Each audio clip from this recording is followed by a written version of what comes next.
Ya, jadi Pak Martinus Haryo Sutejo, sarjana teknik Magister Sains.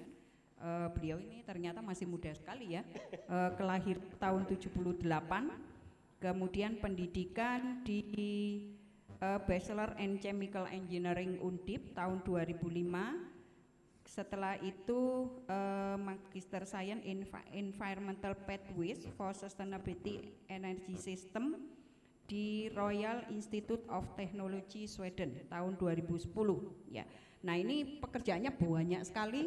Saya tadi bilang ini saya bacakan semua apa enggak karena sudah tulisannya kecil-kecil, halamannya banyak. Nah mungkin nanti para hadirin sekalian, para peserta sekalian akan mendapatkan PowerPoint-nya ya, dan CV-nya bisa dibaca sendiri.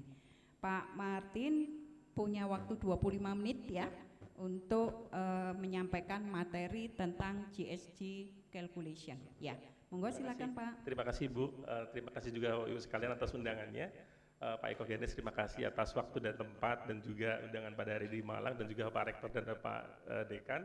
Dan sebagai informasi mungkin saya bisa membantu beberapa jawaban tadi yang disampaikan oleh Pak Wahyu tadi berkaitan dengan bursa karbon di IDX. Nanti juga kebetulan kita juga sudah beraudiensi dengan Pak Mahendra Siregar dan juga dari IDX sendiri, pengawasnya Pak Lutfi. Berkaitan dengan itu nanti kami, salah satu anak usaha kami, Surveyor Carbon Consulting Indonesia adalah salah satu lembaga yang akan melakukan validasi dan verifikasi yang nanti akan, kalau misalkan ada beberapa private sector ingin memasukkan potensi karbon yang ada dimiliki dan kemudian masuk ke IDX bisa melalui kami seperti itu.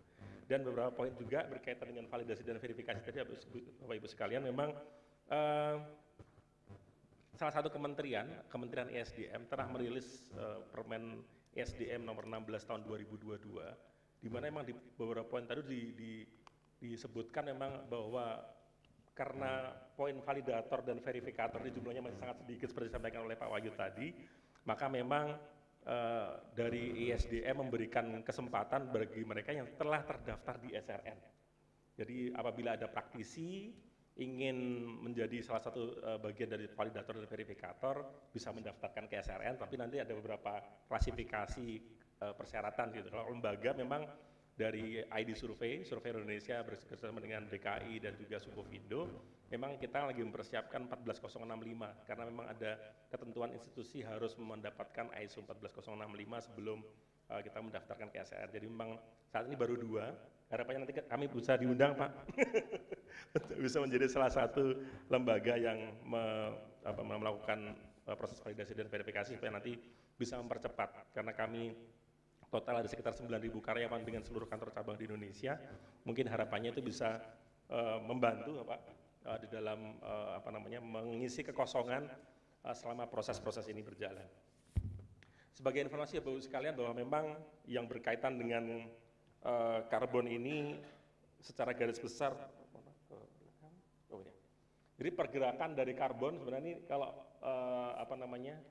bisa dijalankan dalam bentuk ya, dia bisa bergerak pergerakan temperatur secara anomali ini bergerak dari tahun 1880 sampai dengan sekarang 2022, kita persiapkan sampai dengan 2016. Kalau misalkan bisa ini PDF Mas ya? PDF, mungkin bisa lihat yang PowerPoint-nya, yang file dari PowerPoint itu dia simulate timing dan juga waktunya.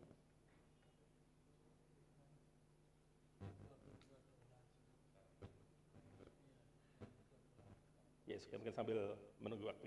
Jadi mungkin sebagai gambaran bahwa suhu di bumi memang semakin lama semakin panas, dan bahwa suhu dan semakin panas sebenarnya ada salah satu studi juga berkaitan dengan paleontological climate, bahwa suhu yang semakin panas seperti yang disampaikan oleh Pak Rektor tadi, itu sebenarnya studi suhu itu sudah cukup lama, tetapi bahwa pergerakan dari suhu ini nanti akan ada ada semacam intersepsi dari bumi ini, akan terjadi keseimbangan. Mungkin berupa gunung meletus seperti itu, sehingga akan terjadi global cooling. Jadi hal yang berkaitan dengan global warming, one day akan ada global cooling.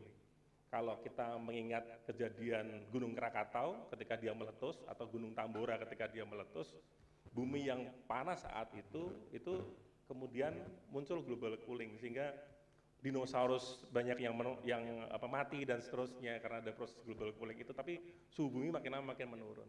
Jadi memang dunia ini ada proses adaptasi. Jadi adaptasi ini juga adalah hal yang seharusnya memang menjadi proses khusus dan studi, tidak hanya proses mitigasi saja. Sebenarnya di dalam SRN, Sistem Registrasi Nasional, juga membuka kesempatan berkaitan dengan adaptasi.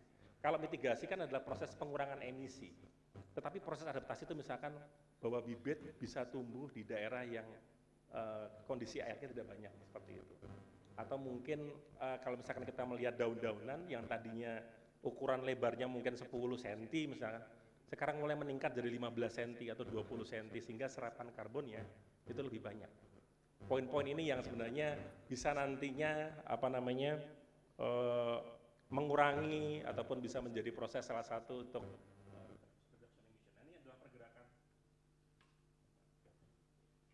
ini adalah pergerakan dari suhu bumi yang makin lama makin meningkat, yang tadi disampaikan oleh Pak Wahyu dan juga beberapa concern dari lembaga internasional. Ini perlu diwaspadai gitu. Tapi bahwa kita juga jangan sampai terbawa oleh arus global. Maksud saya dengan arus global itu adalah seperti ini.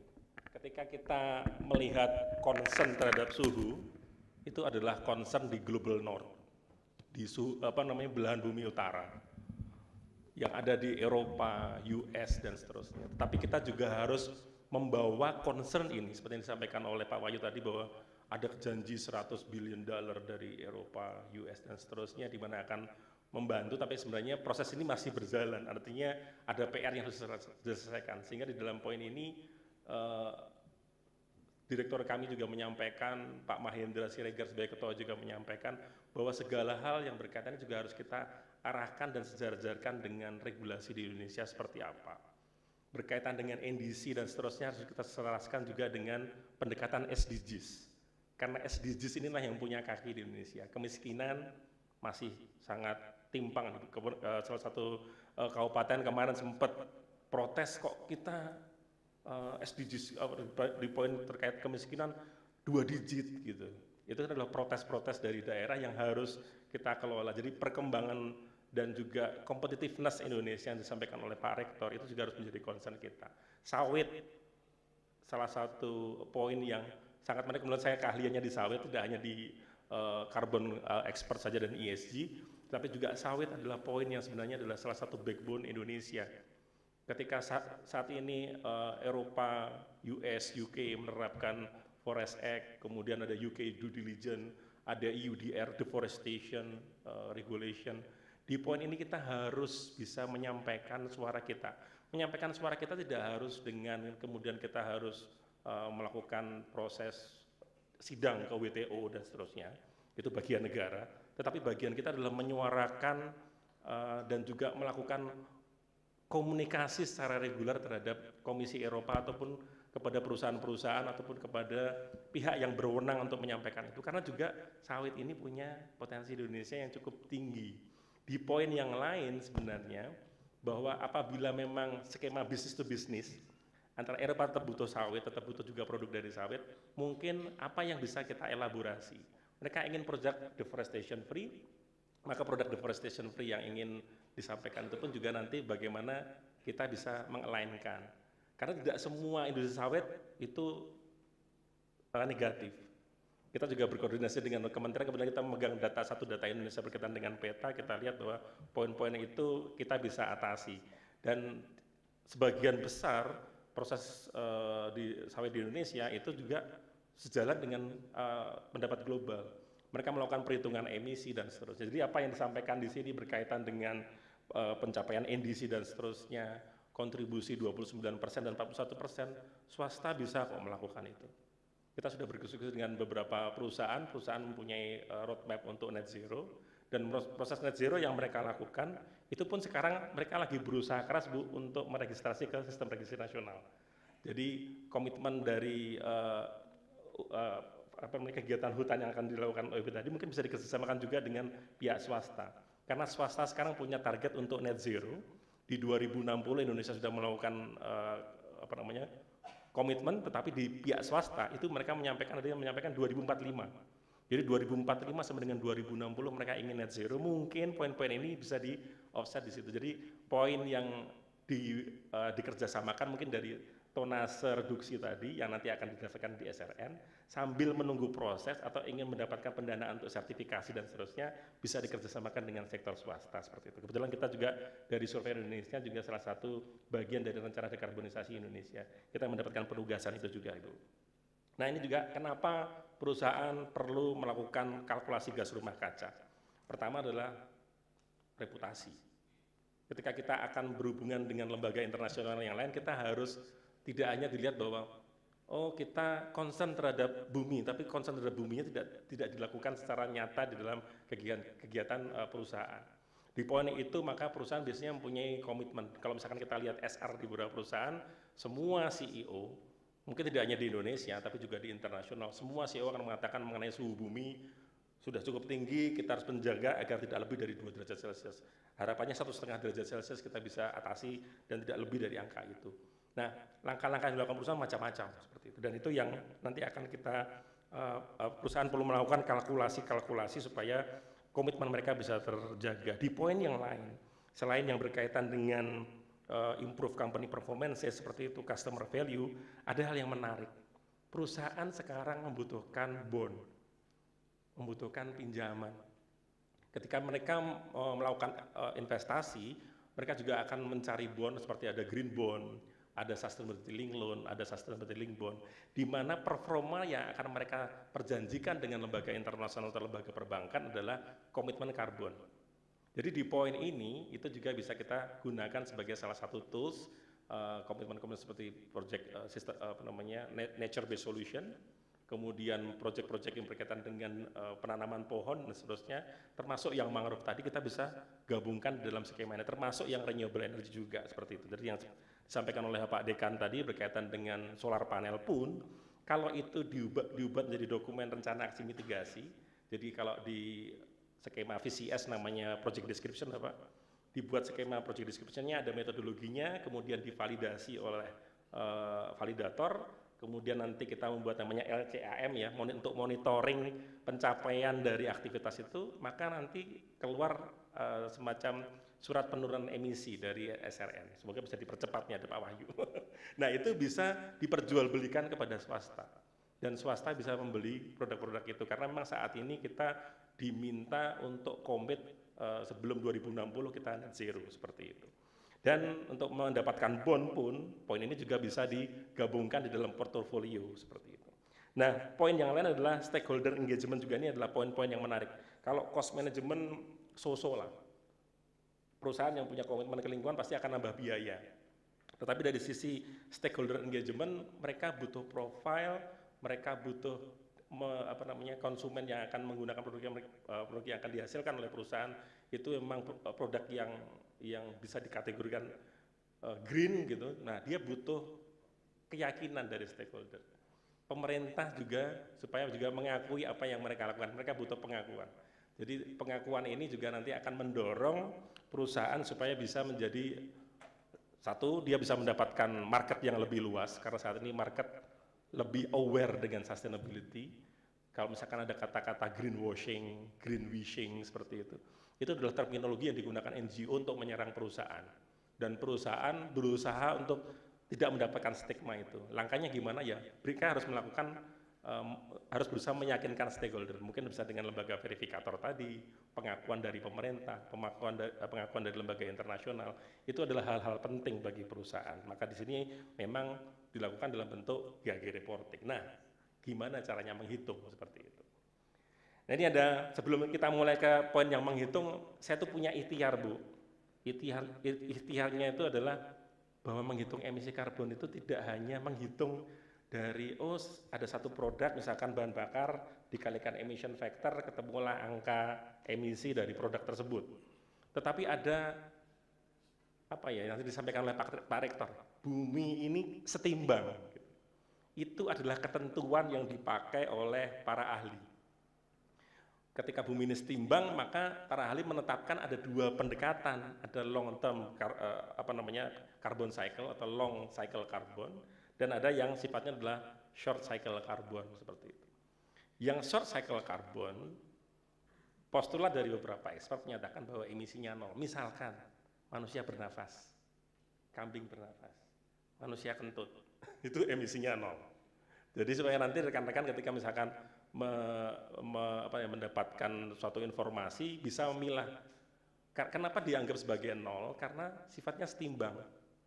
Ketika dia dihasilkan, dia pun juga langsung diserap oleh tanaman dan seterusnya. Kembali menjadi O2 lagi. Dan cycle-nya pendek. Sehingga yang dilihat adalah poin yang paling material. Yang paling material apa? Dari fossil fuel. Penggunaan fossil fuel itulah yang harus dihitung. Kemudian kalau misalkan kita bicara renewable energy juga ada impact-nya loh. Ketika kita bicara life cycle analysis, ada impact. Karena untuk menghasilkan solar panel juga butuh batu bara untuk melumerkan. Mungkin kalau misalkan dia nggak pakai batu bara, paling nggak dia butuh listrik untuk melumerkan material tadi supaya bisa menjadi gelas seperti itu kan. Nah, poin itu juga diukur. Emisi yang terjadi dari menghasilkan solar panel itu seberapa besar. Nah, itu yang nanti akan masuk dalam kategori long cycle carbonnya yang akan dikalkulasi. Tetapi poin yang lain bukannya terus kemudian kita menyatakan renewable energy itu emisinya nol, enggak. Ada satu poin seperti PLTA, jadi ini sebagai informasi. Pembangkit listrik tenaga air itu tidak sepenuhnya green, tidak semua lembaga rating, lembaga penilai bond menyatakan bahwa PLTA itu green. Jadi ada sebagian tidak green. Tidak greennya apa? Ketika dia menghasilkan metan dari waduk. Waduknya kan akan menutup biomasa di bawahnya. Sehingga biomasa di bawahnya ketika dia mengalami proses anaerobik, dia menghasilkan metan dan seterusnya. Nah, ini poin-poin yang harus dimasukkan. Berapa persen greennya, berapa persen non-greennya, itu dikalkulasi dalam perhitungan inventory gas rumah kaca seperti itu. Mungkin detailnya nanti dalam kuliah khusus Bu ya, tapi kita akan coba baca poin-poin satu persatu. Dan ada satu poin yang penting juga adalah grandfathering clause. Ada selain kesepakatan, ada juga penghilangan dosa kalau katanya mereka itu. Contoh, apabila ada satu, ini kategorinya dalam apa namanya land use change ya. Jadi ketika kita punya lahan, ketika lahannya itu dibuka sebelum standar itu keluar, standar misalkan ketika kita bicara mengenai standar perhitungan gas rumah kaca itu keluar di tanggal 1 Januari 2008, maka sebelum standar itu keluar emisinya ya udahlah dilupakan, nggak usah dihitung. Nah, yang dihitung yang setelah itu beberapa kesepakatan para ahli. Maka penting untuk rekan-rekan sekalian melihat beberapa poin, tidak hanya dari short cycle carbon, long cycle carbon, ada juga mengenai grandfathering clause. Nanti habis itu baru nanti ada bicara mengenai hak atas karbon. Misalkan saya nanam di lahannya milik masyarakat, yang punya karbon masyarakatnya atau saya? Boleh tanya Bu? Saya tanya ke Ibu. Kalau Ibu nanam di rumahnya Mbak Devi, yang punya buah mangga, ini misalnya nanam buah mangga ya, yang punya buah mangga Ibu atau Mbak Devi? Yang punya lahan pasti kan. Nah, jadi kasihan dong yang tadi berusaha nanemin dan seterusnya. Nah, maka perlu ada kesepakatan. Nah, itu nanti harus divalidasi oleh si validator ataupun lembaga asesor tadi bahwa memang tidak ada artinya sudah sepakat nih yang punya berapa persen. Oh Mbak Devi segini, saya yang biayai, Mbak Devi kan nggak ngeluarin duit gitu. Yang nanam saya, nah nanti pembagiannya itu juga harus jelas. Jadi itu pun harus dijelaskan di depan. Itu mengenai hak atas karbon, itu juga disebutkan di dalam Permen LH mengenai hak atas karbon. Jadi poin itu juga menjadi poin yang sangat krusial. Nah, untuk perhitungan emisi saya pikir cukup banyak, cukup 1, cukup 2, cukup 3, saya pikir sudah cukup sering terdengar. Cukup 3 itu adalah indirect emission, kalau cukup 1 dan 2, 1 itu dari operasional, 2 itu kalau misalkan kita ngambil dari apa namanya listrik dari PLN ataupun uap dari Pertamina Geothermal misalkan. Nah itu masuk dalam skop 2. Nah ada terminologi baru, yaitu skop 4 emission. Ini tren baru, tujuannya adalah untuk avoided emission. Karena beberapa BUMN, beberapa perusahaan itu dia membangun apa namanya, mungkin dia punya rencana bikin pembangkit listrik solar panel, atau punya project nature based solution, itu kan masih dalam bentuk RJPP, rencana jangka pendek, jangka panjang perusahaan, atau dalam RKAP perusahaan. Oh, nanti baru akan kita eksekusi nanti. Nah, permasalahannya kan pada saat kita membuat skema RJPP itu ada satu halangan juga di dalam proses audit, yaitu adalah scope audit. Ketika saya membangun atau menambahkan instalasi ke dalam suatu area yang disebut dengan pengertian additionality, nanti mungkin teman-teman banyak istilahnya Bu ya, mohon maaf. Jadi ada istilah additionality, itu harus diuji dulu. Kalau itu bangunan baru, itu dianggap nggak ada emisinya, nggak ada reduksinya. Ini poin yang saya pikir juga rekan-rekan perlu berdiskusi dengan asesornya, bagaimana agar ini bisa dihitung. Maka poinnya adalah melihat baseline Indonesia. Itulah makanya pentingnya KLHK telah membuat rencana NDC Indonesia. Ada rencana transisi Indonesia, baseline-nya adalah batu bara dan biofuel dan juga fossil fuel. Jadi ketika kita membuat misalkan rencana berkaitan dengan solar panel, baseline-nya adalah saya pakai listrik PLN. Jadi emisi saya adalah listrik PLN, dan carbon emission reduction saya adalah dengan tidak pakai PLN lagi, tetapi saya pakai listrik dari solar panel. Untuk NBS pun sama. NBS maka basisnya mungkin bisa melakukan pendekatan dari FREL, Forest Reference Emission Level. Saat ini sudah ada pendekatan Forest Reference Emission Level yang ditetapkan oleh KLHK, baru saja selesai pada 2022. Dan nanti akan diturunkan ke provinsi. Nah, ngelihatnya juga dari situ, cara simpelnya dari situ. Karena memang nanti akan kita lihat nih, di Malang ini FREL-nya berapa. Kalau FREL-nya naik, berarti emisinya meningkat. Berarti terjadi pembakaran hutan, penjarahan hutan, dan seterusnya. Ketika selanjutnya itu turun, berarti proses penanaman hutannya sukses nih. Nah, itu nanti akan dijalankan dari tingkat provinsi, dan nanti mungkin juga nanti dari sisi kabupaten kota, Bapak Ibu sekalian. Itu nanti bisa menjadi untuk mempermudah kita melakukan perhitungan karbon. Di sisi yang lain juga nanti ada proses, kalau kita areanya misalkan bukan di area kehutanan, misalkan di area HGU misalkan, atau di area PL, maka proses yang berkaitan dengan reduksi emisinya tadi itu biasanya basisnya diameter dengan sampling, Bu. Jadi dari diameter pohonnya dilihat dulu berapa diameter sekarang, kemudian nanti dimonitor di tahun depan. Nanti ada proses beberapa sampling metodologi, di mana nanti kita akan mungkin ada proses destruktif kalau misalkan belum ada aliometrinya, tapi kalau misalkan ada aliometri formula dari pohon tadi, itu kita bisa langsung pakai. Tapi nanti tetap saja itu baru proses metodologi, jadi baru proses validasi. Jadi skemanya ada 2 V, validasi, ada verifikasi. Nah, verifikasi itu nanti kami lihat monitoringnya, Bu. Kalau dari metodologinya udah benar, kita tunggu tahun depan. Apakah tahun depan angkanya masih sesuai dengan estimasi enggak diameternya? Oh, ternyata angkanya berbeda. Maka nanti kita ada ngomongin soal leakage-nya, kebocorannya. Nah, kebocorannya dari mana saja?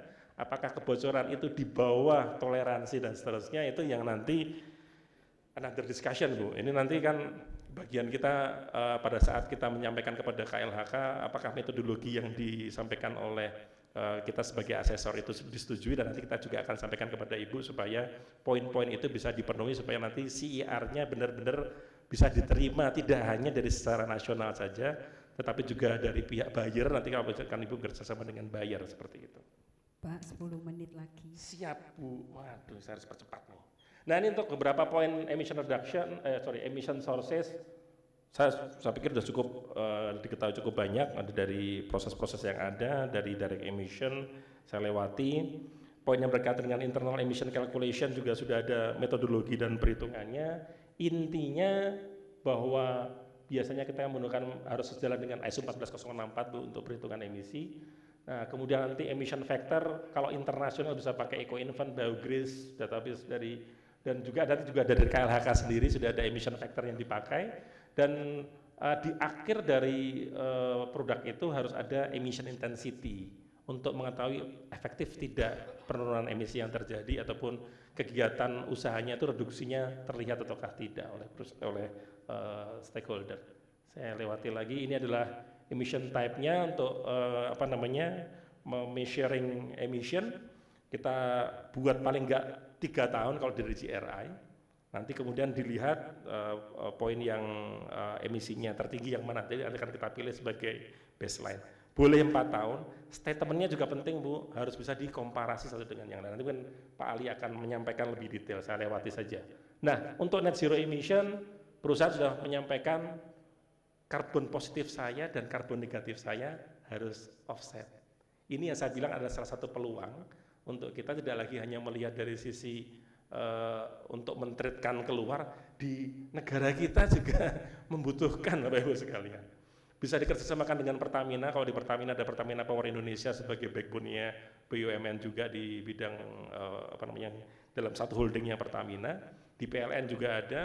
Kemudian poin ini nanti mungkin bisa dikerjasamakan juga dengan beberapa perusahaan yang terdaftar di IDX, mereka punya concern yang sama, tujuannya adalah untuk menolkan emisi. Menolkan emisi bukannya kemudian emisi positifnya nol, bukannya kemudian ini tidak ada.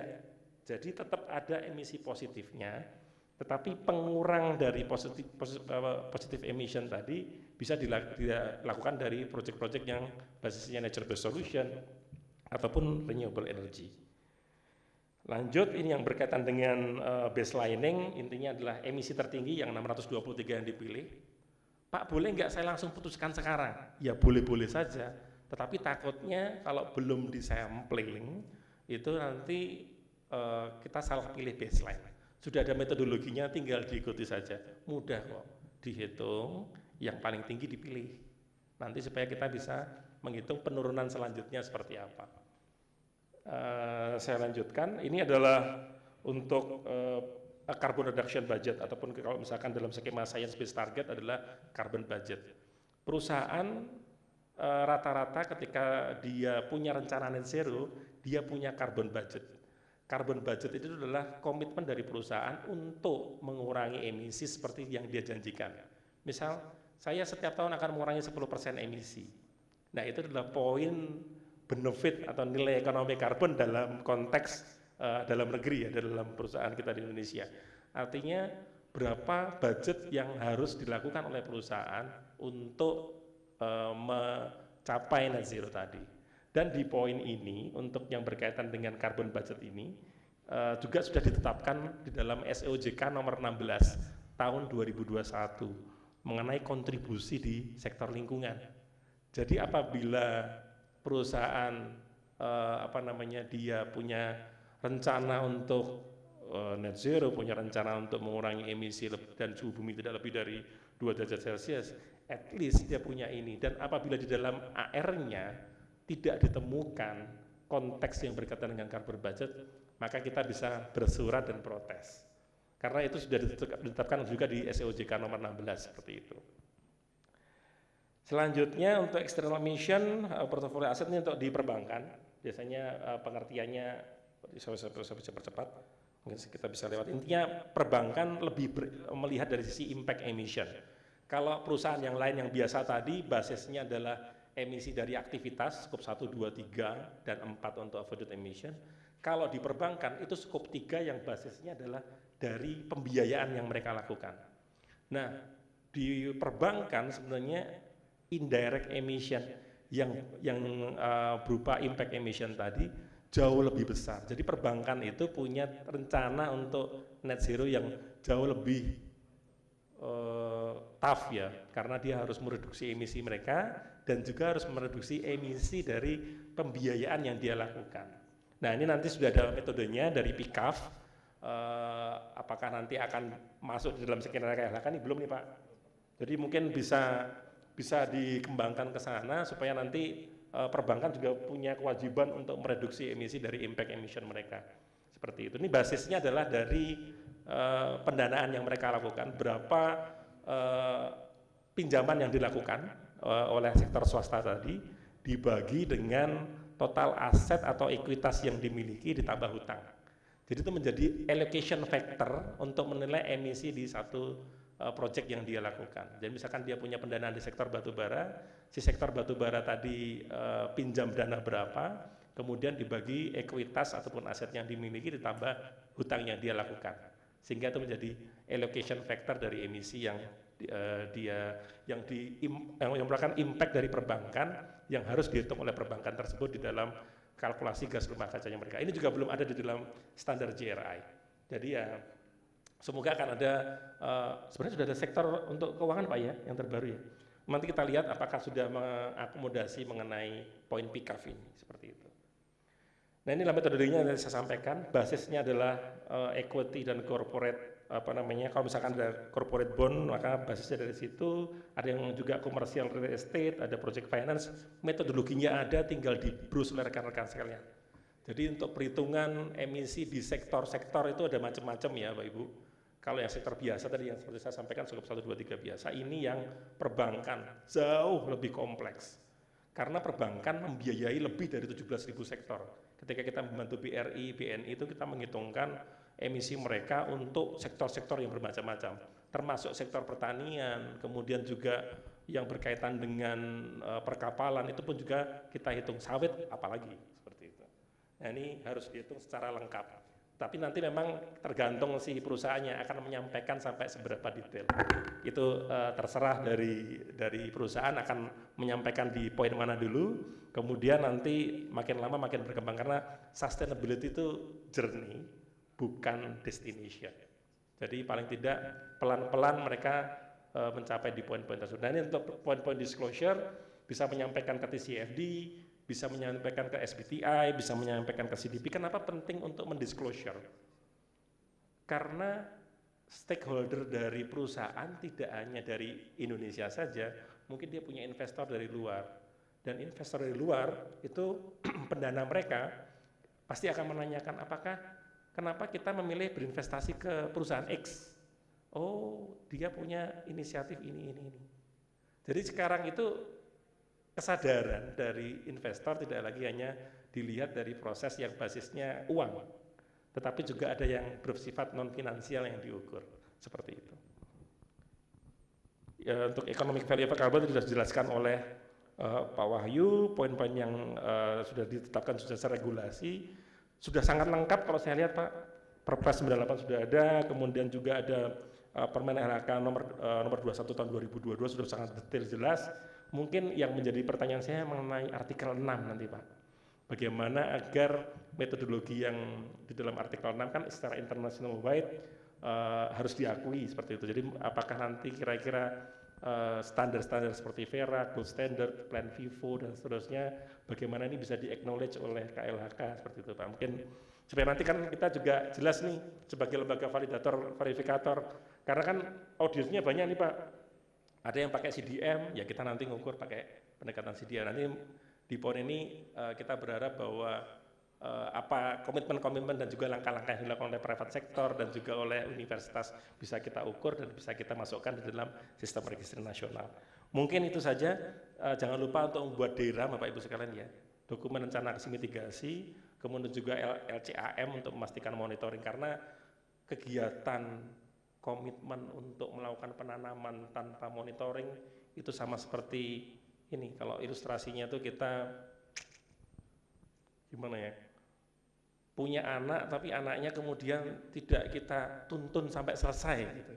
Nah nanti ketika sudah gede kan laporan bagus tidaknya kan bu guru dan juga stakeholder teman-temannya mungkin atau teman sekerjanya bisa melihat gitu. Nah ini kan juga pengakuan dari langkah yang kita lakukan. Perlu ada satu langkah dan step yang dilakukan oleh kita semua, tidak hanya punya komitmen untuk nanam saja, tapi juga harus dimonitor dan kemudian kalau misalkan akan diperjualbelikan keluar, pertanggungjawaban kita untuk membuat laporan itu sebaiknya juga diverifikasi oleh lembaga ketiga yang independen seperti itu. Mungkin itu saja yang bisa kami sampaikan. Ya. Atas waktu dan kesempatannya terima kasih Bu. Ya, terima kasih Pak Wahyu. Ini mau pamit dulu atau menunggu Pak Ali? Boleh saya merespon Pak? Oh ya, monggo silakan Pak. Ya, para audiens harap sabar ya. Nanti ada door prize dari panitia berupa HP. Siapa tahu beruntung. Ya nggak boleh pulang. Iya. Ada 2.